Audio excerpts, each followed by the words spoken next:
apariencia. Jesús les dijo muchas veces, sepulcros blanqueados, porque era todo por fuera lo que hacía esta gente. Lleno de mandamientos de hombres. Un mandamiento del Pentateuco, o sea, los 10 mandamientos, los transformaban en submandamientos de esto, del otro, no esto, no lo otro, y hacían cosas y decían cosas que tenía que hacer el pueblo. Pero ellos no eran capaces ni de hacer ninguna, eran hipócritas. Pero ellos sí tenían por parte del pueblo los miraban como una distinción, como algo, como gente especial. Pero este señor, Nicodemo, era el principal de ellos. Y que leer que Jesús le dice a una persona con semejante rango, ¿no?, dentro de los fariseos, de los judíos, que le diga esto, es muy fuerte. Y uno pensaría, quizás es un poco, decirle a una persona así, quizás se lo podría haber dicho un poco más suave, pero no. Vos sos maestro de Israel, no sabes esto, porque la verdad, pero ahora vamos a ver, la verdad era digno de decirle esto, y quizás mucho más. El apóstol Pablo, enseñándole a su discípulo Timoteo, que comenzaba a ser pastor, le dijo en una parte, le dijo, tratá de mostrarte aprobado delante de Dios, como un obrero que no tiene de qué avergonzarse. ¿Y qué es avergonzarse como un obrero? Estamos hablando de un obrero, Timoteo, un pastor de iglesia. ¿Qué es avergonzarse? Avergonzarse es el no manejar bien ¿qué? La palabra de verdad.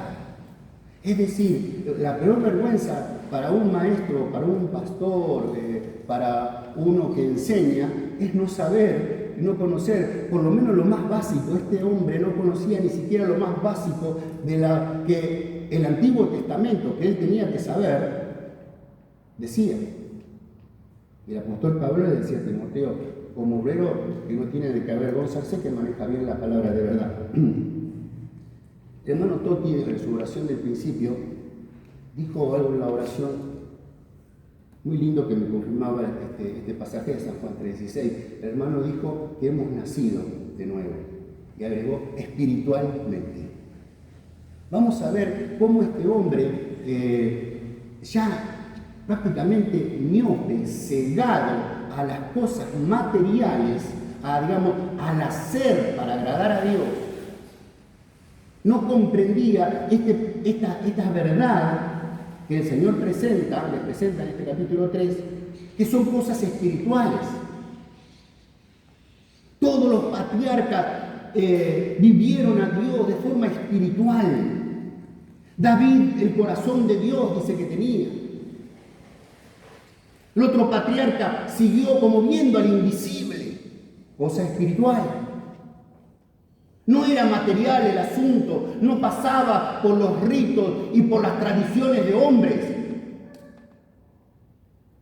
La salvación de los hombres es algo espiritual, y cuando hablamos de nacer de nuevo, hablamos de nacer espiritualmente.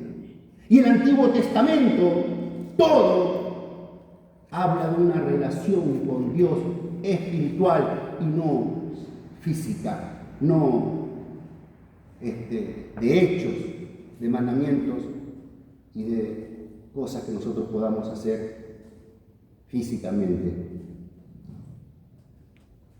Allá en 1 Corintios 2:14 dice, el hombre animal, ¿qué? No percibe las cosas que son el Espíritu de Dios. No percibe, El hombre animal, ¿qué es el hombre animal?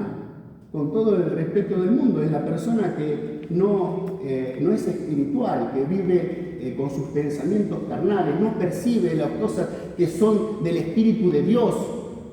Le son locura cuando uno, el apóstol Pablo, bendita locura, dijo. Porque es una locura el Evangelio. ¿Qué hacen con el pan, con el agua? Están todos locos. perdón, el pan y el vino, están todos locos, que conmemoran, ay, piensan que vivir una vida en el Señor, regidos por la palabra de Dios, es un pesar, es, ay, pero hoy no te dejan esto, no te dejan hacer lo otro, no te dejan, pero no saben que vivir una vida espiritual es una vida de gozo día tras día, al amanecer, al mediodía y a la noche, uno está gozoso, hay algo que el cristiano se goza, tiene un gozo, pero es un gozo espiritual porque está alabando a Dios y está sabiendo de que es un hijo de Dios y sabiendo que está protegido bajo la poderosa mano de Dios. Y cada cosa que uno hace se goza porque no es pesar para nosotros. No es pesar. Y lo más precioso que el cristiano puede recibir, lo más grande, lo más precioso, el gozo más grande, es servir a Dios, sentirse usado de Dios. Bástale al cielo, bástale al cielo, cumplir con lo que Dios nos ha mandado. Y ese es un gozo. Y hay un pasaje que habla, que dice que uno no se goza, algo soy cristiano. En 1 Corintios 13:6, ahí hay un pasaje que habla del gozo. Y el mundo busca satisfacciones carnales, pero las satisfacciones del creyente son más elevadas. El Señor nos remonta a las alturas. Y aunque estemos por allá abajo, pasando alguna situación terrible, el Señor nos eleva a las alturas, porque dice, no se huelga, bueno, en mi Biblia por ahí decía, no se goza en la injusticia, más se goza, o se huelga de la verdad. Es un pasaje que ahí se me vino a la mente respecto al gozo del cristiano. Uno se goza con las cosas verdaderas, con las cosas de Dios. Uno está gozoso, uno se goza entre los hermanos, uno se goza. Ayer decíamos en los jóvenes, estábamos hablábamos respecto a cuando vino María a saludar a su pariente Elizabeth. Dice que María había sido recién concebida por el Espíritu Santo. Y yo le decía que a mi parecer la palabra concebir, si uno la busca en el diccionario, es recibirlo todo, cosa de que María ahí no participó para nada. Ella fue concebida, todo Cristo se hizo carne, limpio, puro, todo Cristo, el Hijo de Dios, ninguna parte humana, todo como el nuevo Adán. Pero ella estaba recién concebida por el Espíritu Santo y fue a saludar a su pariente y dice, oh, salve, muy favorecida, le dijo.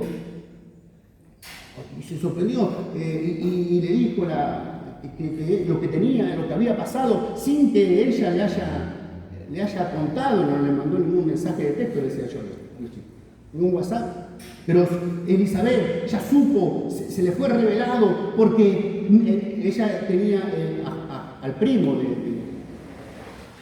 de Jesús, unos meses más avanzado en el vientre.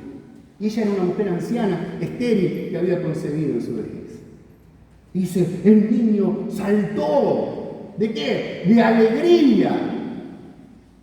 En el vientre ya estaba gozoso Juancito ahí, el Bautista, porque estaba ahí el Hijo de Dios. Ella se gozaba, el cristiano se goza en las cosas de Dios. Y ninguna otra. Sí, participamos, nos reunimos en cumpleaños, comemos algo y estamos reunidos y nos gozamos en familia, nos gozamos entre los hermanos, pero las cosas espirituales son más elevadas y de mucho más gozo para el cristiano. Porque el Espíritu, porque estaba ahí entre Jesús y Juan, estaba había el Espíritu de Dios, la comunión de Dios. Le decía a los chicos que cuando uno escucha a un hermano y no lo conoce, no le importa si es alto, si es bajo, si es más blanco, si es más negro, lo que importa es lo que el hermano habla y sentimos una misma comunión. Porque está hablando de la palabra de Dios, que es la misma que yo tengo, y el Espíritu Santo que yo tengo, lo tiene aquel hermano, es una misma comunión. ¡Qué gozo! ¡Qué lindo es participar así de las cosas espirituales de Dios! Así que ningún pesar para el mundano que sepa que esta es una vida llena de bendiciones y de privilegios. La naturaleza divina, segunda de Pedro 1:4. Segunda de Pedro 1:4. Ya empezamos a hablar de lo que viene de Dios. ¿Qué es lo que estaba hablando Jesús, ¿no es cierto? Por los cuales nos ha dado preciosas y grandiosas promesas para que por ellas llegamos a ser participantes de la naturaleza divina. Nosotros, hay algo que seguimos, el cristiano sigue siendo de la misma forma, no cambia físicamente. Esto sí va a cambiar un día. Como decía también nuestro hermano en la oración, ya, un día vamos a cambiar. Un día vamos a estar contigo, después de esta pandemia y otras más que vengan, lo que venga. Un día vamos a estar con el Señor, con un nuevo cuerpo. Ya no nos va a doler más la cintura.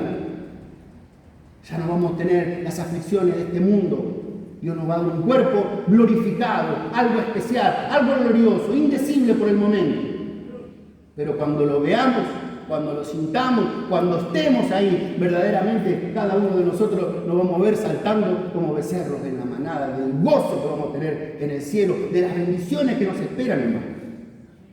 Esta naturaleza divina la vivimos ya acá en la tierra. Ya empezamos a gozar y vislumbramos, como dice un coro, un himno como entre neblinas, ya vislumbramos el cielo. Porque estamos gozando un cielo aquí, decía una alabanza. Habiendo oído la corrupción que hay en el mundo a causa de la concupiscencia, claro que sí. Nueva criatura, segunda de Corintios 5:17. Hay una nueva criatura, una persona nueva. No algo que se pintó, se maquilló. Uno nuevo. De modo que si alguno está en Cristo, nueva criatura es. Las cosas viejas pasaron. Son todas nuevas, no reformadas. El cristiano cuando cree en Cristo nace otra vez espiritualmente. Es todo nuevo. Y en Gálatas 6:15 también dice lo mismo, o muy parecido. Porque en Cristo Jesús ni la circuncisión vale nada, hablando de las leyes mosaicas, ni la incircuncisión, nada de eso, nada de lo material, nada de lo que uno puede hacer, no vale nada. Para ser salvo uno necesita creer en Jesucristo, nada más, no tiene que hacer ningún acto físico, creer en Jesucristo. Por ahí decía, ¿cuál es el mandamiento? ¿Qué mandamiento tengo que hacer? Le preguntaron a Jesús. Y el mandamiento que tenés que hacer es creer en el Hijo, creer en el que Dios ha enviado, ese es el único mandamiento. Creer en el que Dios ha enviado. Y dice, todas esas cosas no valen nada, sino una nueva creación. No circuncisión, no sirve de nada, sino una nueva creación. Este hombre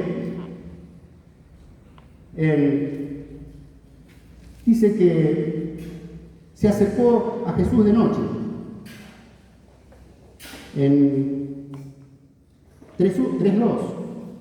Vino de noche. Bueno, ahí cortito, nada. Algunos dicen de que vino de noche porque prefería que esté todo en calma y Jesús más calmado, más tranquilo. Y de noche para que no haya nadie que lo atosigue, porque de día lo seguía mucha gente. Pero la mayoría dice, bueno, que vino de noche porque no, como era el principal de los judíos, y ya había un celo terrible. Ya con Juan el Bautista empezó a bautizar y vinieron de parte de los fariseos a preguntarle, ¿por qué haces esto? ¿Vos quién sos? ¿Vos sos el profeta? ¿Vos sos el Mesías? ¿Vos sos Elías? Y a todas ellas respondió que no. Pero sí que era el enviado de Dios. Eran perseguidores, pero entonces estaban en contra de Jesús. A Jesús y a Juan el Bautista no los aprobaron para nada, porque no era de ellos, no era del círculo, digamos, intelectual o religioso de los judíos. Entonces se acercó de noche, muy probablemente porque no quería que nosotros lo vieran. Gracias a Dios que más adelante hay otros pasajes donde habla respecto de que Nicodemo siguió a Jesús, porque inclusive lo defendió en una parte, y ojalá que este hombre lo podamos ver en el cielo. Quizás formó parte de aquel grupo de miles, de 3.000 que se salvaron en Jerusalén cuando Pedro se levantó y dio su prédica luego que el Espíritu Santo descendió, ¿no?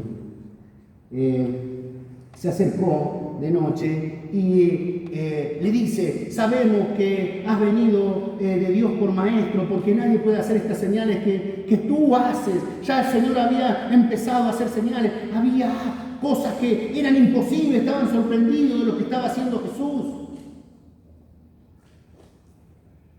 ¿No les sorprende las cosas que hace Jesús? Había un discípulo que se llamaba Natanael, que le dijo: eres el Cristo. ¿Por qué? Porque te dije que te vi debajo de la higuera. ¿Me decís así? De ahora en más verás muchas más cosas. Pero qué lindo cuando uno ve un poquito de Jesús. Un poquito de Jesús. Es muy grande para uno.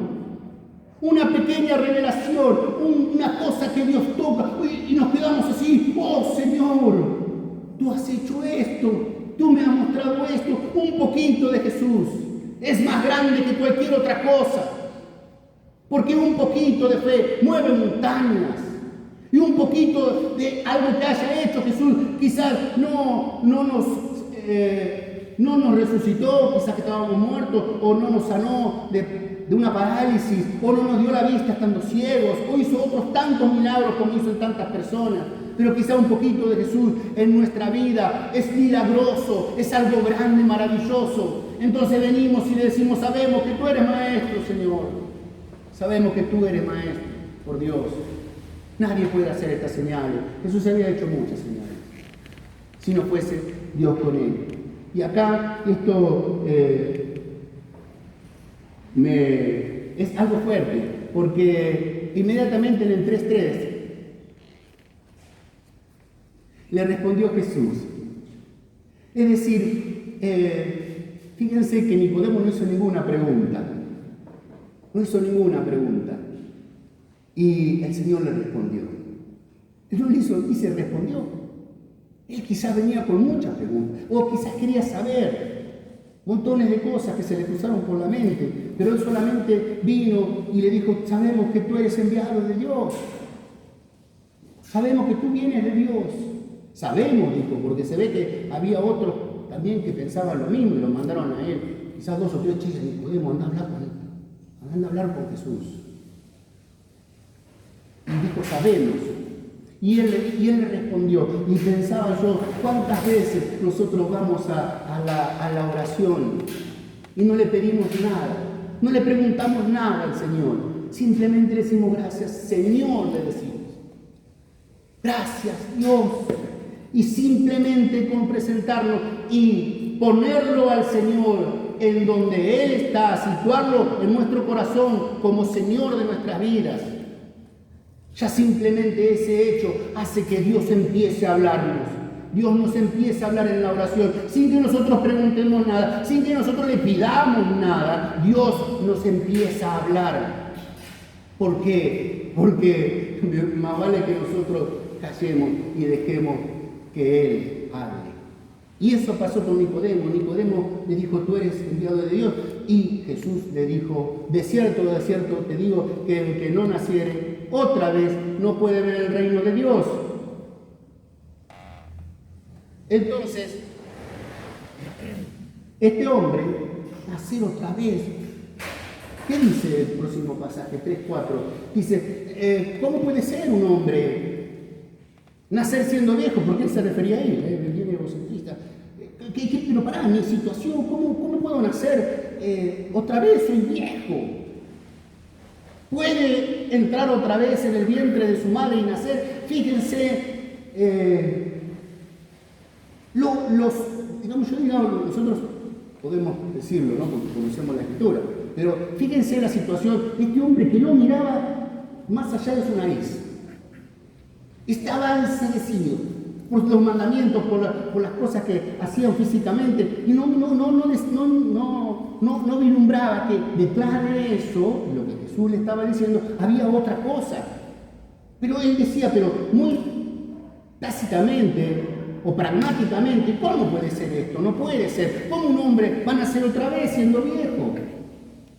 ¿Cómo va a entrar al vientre de su madre otra vez? Pero sinceramente yo creo que no usaba ningún tipo de sarcasmo o algo, sino lo decía literal. Él le decía esto al Señor, ¿cómo puede ser? No lo entiendo, era algo muy raro para él, no lo entendía. Y 3:5 dice, de cierto te digo, que el que no naciere de agua y del Espíritu no puede entrar en el reino de Dios. Otra vez ahí. Que no naciere del agua y del Espíritu. Y acá hay quizás 3 opciones para poder analizar este pasaje. Más que nada en la parte de dice naciere de agua y del Espíritu. Algunos dicen que nacer de agua y de Espíritu son uno el agua, que es la parte que uno nace en la carne. Un comentarista decía que el agua es porque el líquido amniótico que tiene la madre alrededor del bebé, la panza, y el espíritu. Es decir, el agua es nacer como nacemos comúnmente los niños, y nacer del espíritu es lo que estábamos hablando, nacer de nuevo. Otros dicen de que el agua es el bautismo, y esa es ya la peor de todas, porque decir que primero hay que bautizarse, de las dos cosas, el bautismo salva, eso es lo que algunos dicen, ¿no? El bautismo salva. Y eso está mal, ya de entrada, doctrinalmente está mal. El que piensa que es bautismo y después el espíritu, eso ya está complicando el asunto. No creemos que sea así. Pero los eruditos que leen el pasaje original, en el original, la gramática dice que agua y espíritu es una misma cosa. Que agua y espíritu es una misma cosa. Y quizás, déjenme tomar este pasaje por ese lado, para que lo podamos seguir analizando. Agua y espíritu es una misma cosa, está refiriéndose a lo mismo. Y ahora vamos a ver el porqué. El agua es signo de muchos pasajes de lavamiento. Allá en Tito 3:5 habla del lavacro y del Espíritu Santo. En Juan 15:3 habla respecto a que ustedes están limpios con la palabra. La palabra es la parte espiritual, el que toca nuestras almas y nos limpia. Pero, ¿de qué está hablando? Ahí en San Juan 3:10. Tú eres maestro. San Juan 3:10. Tú eres maestro, no sabes esto. ¿Qué es lo que tenía que saber? Bueno, hay 2 pasajes en donde habla claramente de lo que este hombre tenía que saber. Y no fue ni siquiera un poquito aproximado, sino que directamente dijo, ¿cómo un hombre viejo puede nacer de nuevo? Otra vez, ¿no es cierto? En Ezequiel 36, del 25 al 27, dice la profecía, y esparciré sobre vosotros agua limpia, y seréis limpiados de todas vuestras inmundicias, y de todos vuestros ídolos os limpiaré, y os daré corazón nuevo. Acá le está hablando a Nicodemo, ya la profecía, corazón nuevo, un nuevo corazón, es decir, que nacer otra vez. Y pondré mi espíritu, está hablando de cosas espirituales, no de físicas, nuevo dentro de vosotros, y quitaré de vuestra carne el corazón de piedra y os daré un corazón de carne. El que no tiene a Cristo tiene un corazón de piedra, endurecido, no ve lo espiritual. Es como decía allí, es un hombre animal, no percibe lo que son las cosas del espíritu. Las cosas del espíritu se disciernen espiritualmente. y Nicodemo no lo sabía, pero acá lo está diciendo, que necesita el hombre un corazón de carne, es decir, algo dúctil, algo que reciba la palabra y acepte lo que Dios habla, lo que Dios dice. El hombre animal se resiste a las cosas de Dios. No quiero escuchar, no quiero saber nada. Pero el hombre que es tocado por el Espíritu de Dios se enternece y dice, Señor, perdona. Y pondré dentro de vosotros mi espíritu y haréis que andéis en mis mandamientos y guardéis mis derechos y los pongáis por obra. Y dice en Isaías 44:3, porque yo derramaré aguas sobre el secagal y ríos sobre la tierra árida. Y aquí la unión entre el agua y el espíritu. El agua viene a traer una bendición.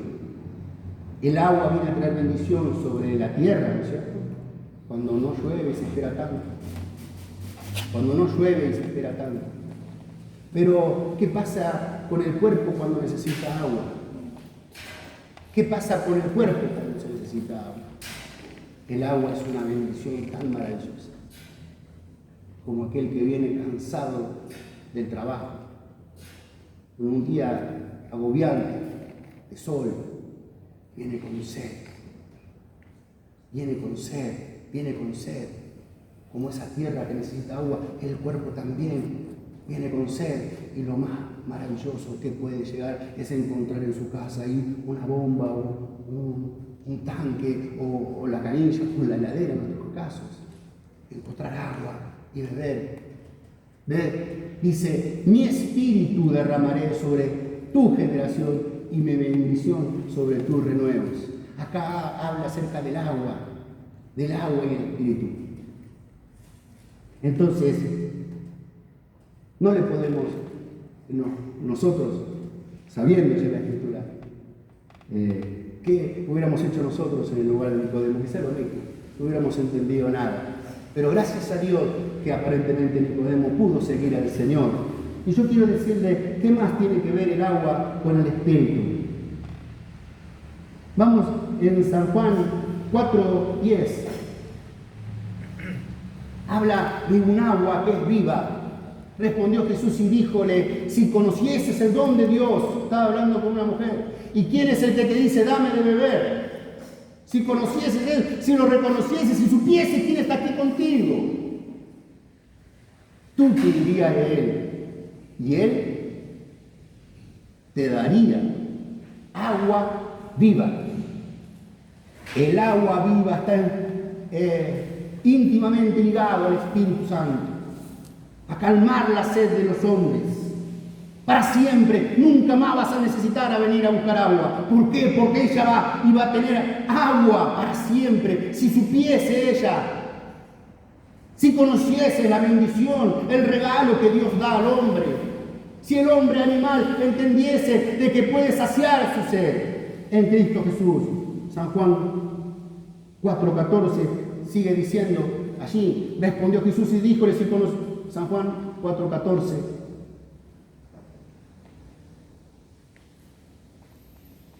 Mas el que bebiere del agua que yo le daré,